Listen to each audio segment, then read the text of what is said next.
बिस्मिल्लाहिर्रहमानिर्रहीम अस्सलाम वालेकुम। कैसे हैं दोस्तों। बर्थ ऑफ क्वांटम मैकेनिक्स की इस न्यू सीरीज़ में मैं आपको खुशामदीद कहता हूँ।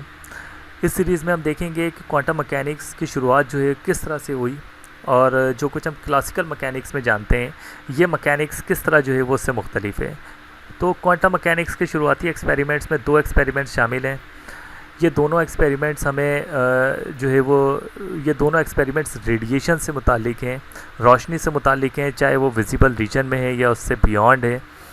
और ये दोनों एक्सपेरिमेंट्स जो हैं वो हमें रेडिएशन से मुतालिक 2 अहम प्रॉपर्टीज़ के बारे में बताते हैं जो इससे पहले हम क्लासिकल मैकेनिक्स में नहीं जानते थे। तो जिसमें सबसे पहला एक्सपेरिमेंट ब्लैक बॉडी रेडिएशन है जो हम इस वीडियो में हम देखेंगे। इसके बाद जो second experiment photo electric effect है वो हम जो है वो इसके बाद नेक्स्ट वीडियो में जो है वो हम उसको डिस्कस करेंगे। तो हम ब्लैक बॉडी रेडिएशन को देखते हैं कि ब्लैक बॉडी रेडिएशन बेसिकली समझने के लिए हम सबसे पहले देखते हैं कि रेडिएशन क्या है, रेडिएशन किस तरह से जो है वो जनरेट की जा सकती है, किस तरह पैदा की जा सकती है। तो रेडिएशन जनरेट करने के हमारे पास 2 तरीक़ेकार है। बेसिकली ये दोनों तरीक़ेकार जो है वो एक ही चीज़ की वजाहत करते हैं कि अगर हमारे पास कोई भी चार्ज पार्टिकल है, चाहे वो इलेक्ट्रॉन प्रोटॉन्स की फॉर्म में मौजूद हो, आइंस मॉलिक्यूल्स की फॉर्म में मौजूद हो, किसी भी फॉर्म में मौजूद हो, अगर कोई भी चार्ज पार्टिकल किसी भी पार्टिकल पे चार्ज मौजूद है, अगर वो पार्टिकल एक्सेलरेट करता है या डिसेलरेट करता है, अपनी वेलोसिटी को बढ़ाता है या कम करता है, तो जो है हमारे पास जो है वो इलेक्ट्रोमैग्नेटिक रेडिएशन प्रोड्यूस होती है। और इसी तरह से अगर कोई भी चार्ज पार्टिकल ऑसिलेट करता है बैक एंड फोर्थ तो भी हमारे पास जो है वो इलेक्ट्रोमैग्नेटिक रेडिएशन जो है वो जनरेट होती है। तो जितना ज़्यादा एक्सेलरेशन होगा उतनी ही ज़्यादा जो है वो हमारे पास उसकी फ्रीक्वेंसी होगी, और जितनी ज़्यादा ऑसिलेशन होगी उतनी ज़्यादा जो वो है हमारे पास जो है वो इलेक्ट्रोमैग्नेटिक रेडिएशन की जो है वेव की फ्रीक्वेंसी होगी। तो हम अज्यूम करते हैं कि ये हमारे पास लेट से कोई भी चार्ज पार्टिकल मौजूद है। अगर तो ये चार्ज पार्टिकल एक्सेलरेट या डिसेलरेट करता है तो हमारे पास जो है वो इलेक्ट्रोमैग्नेटिक रेडिएशन प्रोड्यूस होती है। तो जितना ज़्यादा एक्सेलरेशन होगा उतनी हाई फ्रीक्वेंसी होगी हमारे पास। और इसी तरह से दूसरा तरीक़ेकार जो है वो भी बेसिकली एक्सेलरेशन और डिसेलरेशन ही का प्रोसेस है, लेकिन जो है वो अगर हमारे पास कोई भी चार्ज पार्टिकल ऑसिलेट करता है बैक एंड फोर्थ तो हमारे पास जो है वो इलेक्ट्रोमैग्नेटिक रेडिएशन जो है वो प्रोड्यूस होती है।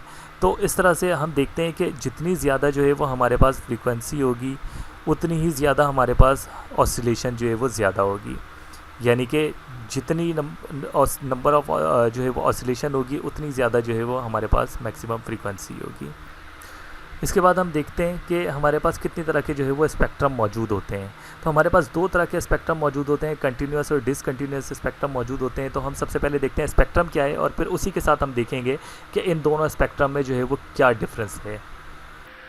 तो स्पेक्ट्रम से क्या मकसद है कि अगर हमारे पास कोई भी सोर्स मौजूद है जो कि वाइट लाइट प्रोड्यूस कर सकती है, इसकी एग्जांपल आप सूरज की रोशनी भी ले सकते हैं। अगर आप सूरज की रोशनी को प्रिज्म में से गुजारते हैं तो वो जो लाइट है वो बेसिकली डिस्पर्स हो जाती है, अपने तमाम के तमाम कलर्स के अंदर जो है वो डिस्पर्स हो जाती है। तो ये जो कलर्स हैं इस कलर को हम कहते हैं कि ये जो है वो वाइट लाइट का स्पेक्ट्रम है। ये कलर्स जो है वो स्पेक्ट्रम कहलाते हैं। तो हम यहाँ देखते हैं कि ये जो कलर के ये जो स्पेक्ट्रम है लाइट का, ये आप देखें कि इसके दरमियान कोई गैप मौजूद नहीं है, तो इसलिए ये कंटिन्यूअस स्पेक्ट्रम कहलाता है। इसी तरह से मैं अगर वाइट लाइट के बजाय मैं मरकरी वेपर लैंप लेता हूँ और उससे निकलने वाली रोशनी को मैं अगर प्रिज्म से गुजारता हूँ तो मैं देखता हूँ कि वो कंटिन्यूअस स्पेक्ट्रम के बजाय वो चंद लाइंस पर मौजूद है। तो हम यहाँ देख सकते हैं कि मरकरी वेपर लैंप से निकलने वाली जो रोशनी है वो चंद लाइंस पे मौजूद है, ये डिस्क्रीट फॉर्म में है।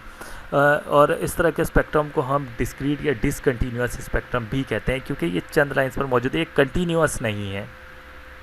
तो किसी भी मटेरियल से निकलने वाली रोशनी अगर तो वो डिस्क्रीट फॉर्म में मौजूद है तो इस तरह के जो है वो हम स्पेक्ट्रम को एमिशन स्पेक्ट्रम कहते हैं।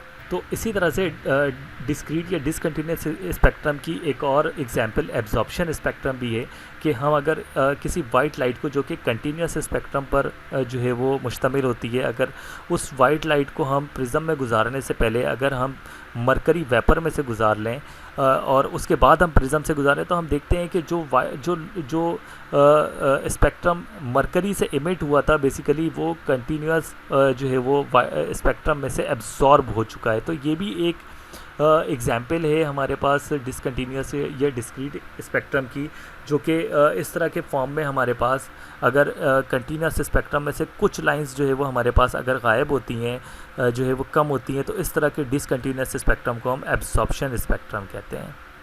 और ये डिपेंड करता है कि कौन सा मटेरियल जो है वो आप यूज़ कर रहे हैं, तो हर एक मटेरियल का जो है वो एब्जॉर्प्शन स्पेक्ट्रम जो है वो मुख्तलिफ होता है।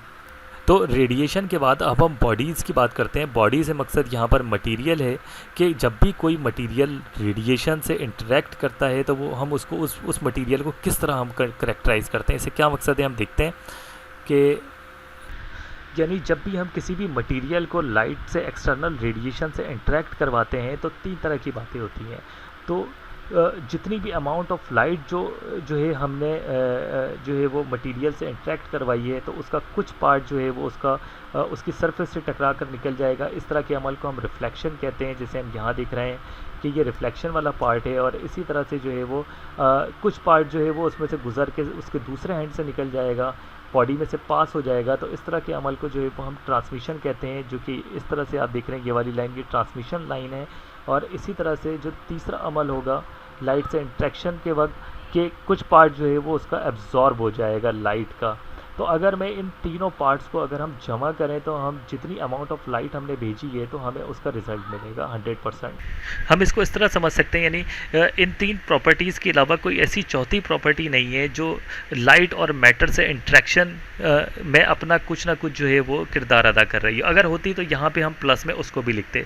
तो हम इन 3 प्रॉपर्टीज़ की बुनियाद पर जो है वो मैटर और जो है वो रेडिएशन के इंटरेक्शन को हम जो है वो डिफ़ाइन कर सकते हैं। इसके बाद हम कुछ आइडियल बॉडीज़ के बारे में हम बात करते हैं कि आइडियल बॉडीज़ से क्या मकसद है।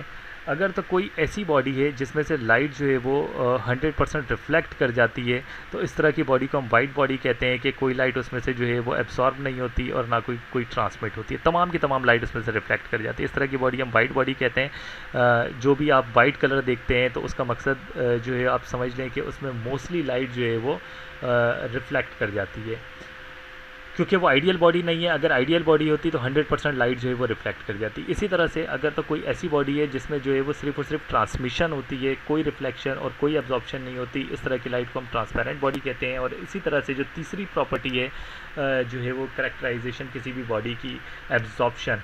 अगर तो कोई ऐसी बॉडी है कि तमाम की तमाम लाइट जो उससे इंटरेक्ट कर रही है, उस पर पड़ रही है, वो तमाम की तमाम एब्जॉर्ब हो रही है, कोई लाइट रिफ्लेक्ट नहीं कर रही, कोई लाइट ट्रांसमिट नहीं कर रही, इस तरह की बॉडी को हम ब्लैक बॉडी कहते हैं। क्योंकि जो है वो जब भी हम कोई ब्लैक कलर देखते हैं तो इसका मकसद है कि जो भी लाइट उससे इंटरेक्ट कर रही है वो तमाम की तमाम लाइट जो है वो उसमें एब्जॉर्ब हो रही है। तो इसलिए हम इस तरह की बॉडी को ब्लैक बॉडी कहते हैं, क्योंकि वो ब्लैक कलर की हमें दिखती है। एक और एग्जांपल हम लेते हैं ओपेक बॉडी। ये इस तरह की बॉडी है कि जिसमें जो है वो लाइट ट्रांसमिट नहीं होती और जो भी लाइट से इंटरेक्शन होती है उसकी या तो एब्जॉर्प्शन की फॉर्म में होती है और जो है वो हमारे पास जो है वो रिफ्लेक्शन की फॉर्म में होती है। तो अगर मैं इन 2 फॉर्म्स को अगर मैं जमा करूं तो मैं देखता हूं कि वो तमाम की तमाम जो अमाउंट ऑफ लाइट है वो हमें मिल जाती है। तो हम इन तमाम आइडियल बॉडीज़ में से हम जो है ब्लैक बॉडी को हम सेलेक्ट करते हैं, क्योंकि जो है ये जो हमारा एक्सपेरिमेंट है ब्लैक बॉडी रेडिएशन, ये ब्लैक बॉडी से ही रिलेटेड है। तो अब हम इसको जो है वो डिटेल में देखेंगे कि ब्लैक बॉडी से क्या मकसद है। तो उसको फिर हम जो है वो नेक्स्ट वीडियो में देखते हैं, क्योंकि ये वीडियो ज़्यादा लंबी नहीं करना चाहता। इसके बाद हम उसमें एक्सपेरिमेंट भी देखेंगे कि उस एक्सपेरिमेंट में जो है वो किस तरह की जो है वो एक्सपेरिमेंट को हम डिटेल में डिस्कस करेंगे नेक्स्ट वीडियो में। So thanks for watching.